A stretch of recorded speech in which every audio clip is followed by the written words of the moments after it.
listening to Good Time Charlie on Biker's Inner Circle, Underground Radio. All right, checking out Biker's Inner Circle on Good Time Charlie. We're at the Love Ride, and I got the chief, not the sheriff, because I watched the show. How you doing? So the Chief Usher on Deadwood. Yeah. Sons of Anarchy. Yeah, but you wasn't, you know, the sheriff thing came later on Deadwood. You was like Wild Bill Hickok's writing. I know. Charlie, too, that's Charlie, fine. Yeah, good name. It's a good name. So, this is what, the third season now. Right. And, you know, I live up Calaveras in Angels Camp. That's where we live. Oh, really? Oh, yeah. So when the Calaveras thing came in, I was going, wait a minute, you know? Well, that's cool. Yeah, I live up there in Northern California. So, you know, Stockton and Modesto and all of that. So it's kind of in that. Yeah, from what they have, I've been up there through it, and we try to pick locations on the outside of LA that are similar. Right. To that. I noticed that when I watched it. Some of the shots are from. Now, the character that plays Charlie, his name is Charlie. Yeah. 2 years ago at the Love Ride, he was there, and we were talking, and he just got his learning permit. Yeah, it's crazy.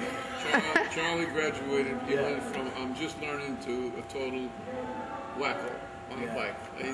I heard he's doing his own stunts and everything now. Oh yeah. All the guys mostly ride themselves. Yeah.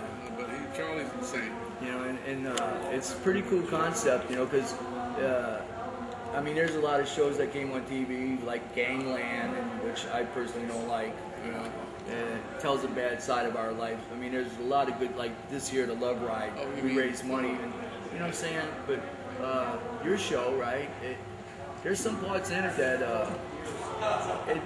it does have the 1% kind of thing. Oh, yeah. You know? I mean, well, there's some parts that are way out there, but they try to put some reality. Yeah, and it does, and, you know, and like. But yeah, make it a TV show that's entertaining. And it is, and it reminds me of The Sopranos, you know, a little bit. I mean, it's got that, you know, like my family's Italiano, and I grew up in New Orleans, and some of my family was those guys. You grew up in New Orleans? Yeah, my Aunt Mamie. My Aunt Mamie, you remember where the Blue Crystal was on Decatur Street back in the day? You ever heard of the Sergi Brothers? No. No, I'm not from there. I just shot a movie down there. Yeah, well, anyway, I grew up right there in the French Quarter. My aunt owned the biggest cat house in New Orleans. So that's how I started learning how to play. And, you know, I've been around the wise guy. I even kind of was like a little wise kid. So when I watched The Sopranos, I was like, and then you just get, like, you get hooked into the characters. And a lot of folks that are in what we do, they go, well, you know, that show, and I go, no, you can't look at it like that. Look at it like your part. I mean, you know how cool it is, your part where you're tight with the club, right? And I just try to make the town work. Yeah, you make the town work. You know, just keep it on a nice, peaceful, even level. You know, right. Just keep the ship right. And I noticed now that your character is really starting to be where you're trying to be more straight and narrow than. Not so much. Well, it's things are getting more and more out of hand. Yeah. You know, which makes it an interesting story. It puts me in a precarious situation. You know, where it's a dilemma for me. Because I know I got all these old friends and the friends on the thing, but I also have the outside world coming down. Now the chemistry between you and Katie is really special to me. I mean, when you guys. Well, people see more. It's strictly platonic. I mean. Oh, I know, but I mean. Some people come up and say, "Oh, you're flirting." They're flirting. Oh, it's not like, you know. It's like we laugh at it because like, when is it giving that impression? Well, what I get from it is you're protecting the town. You're trying to keep the town straight, and she's kind of like the mom to the club. So you know, you guys. She's not thinking clearly. Right. That's the only thing I can do. And from my perspective as a character, she's not thinking clearly. And I try to think clearly.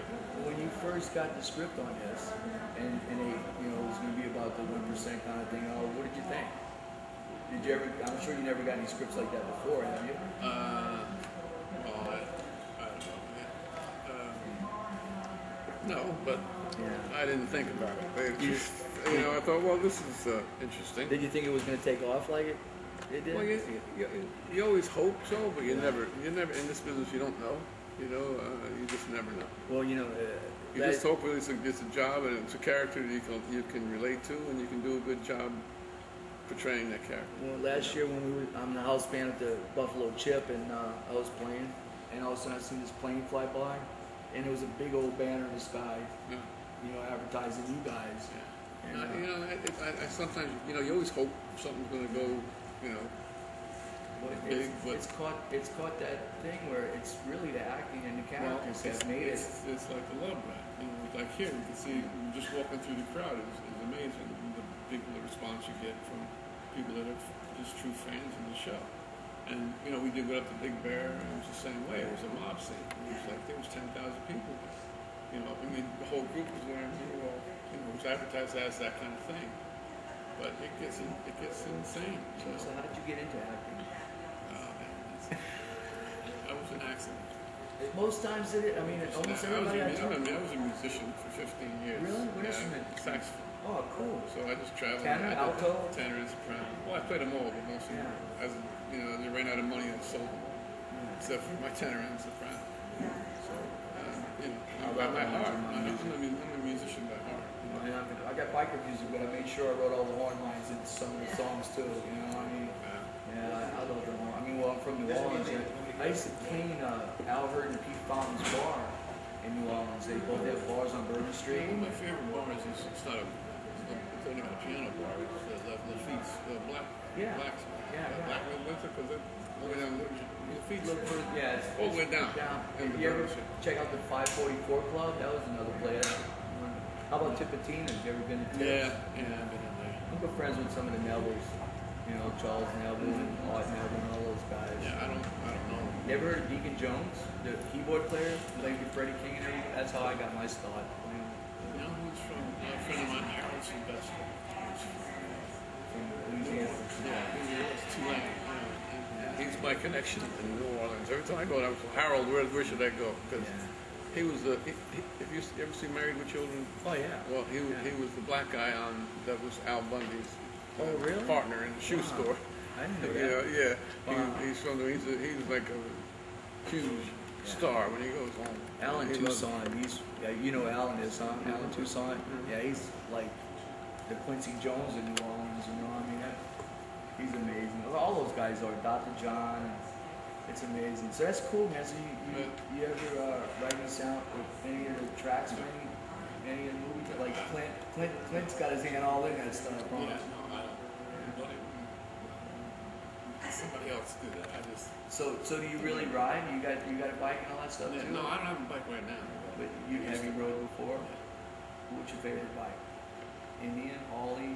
I'll tell you the truth. When I started riding, I rode a Triumph at first. 650? No, back in that time, 500 was as big as that. It was a Tiger. I had a 650. I chopped it out. We had the sports tank. I thought I was like looking good back then. This was a 57. Wow. They were good running bikes. They were really good running They bikes. were it.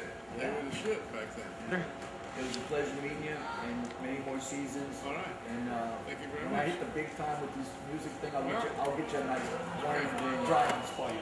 All right. I had a BSA too. I like Them that. nice too. All right. See you later, man. Thank you.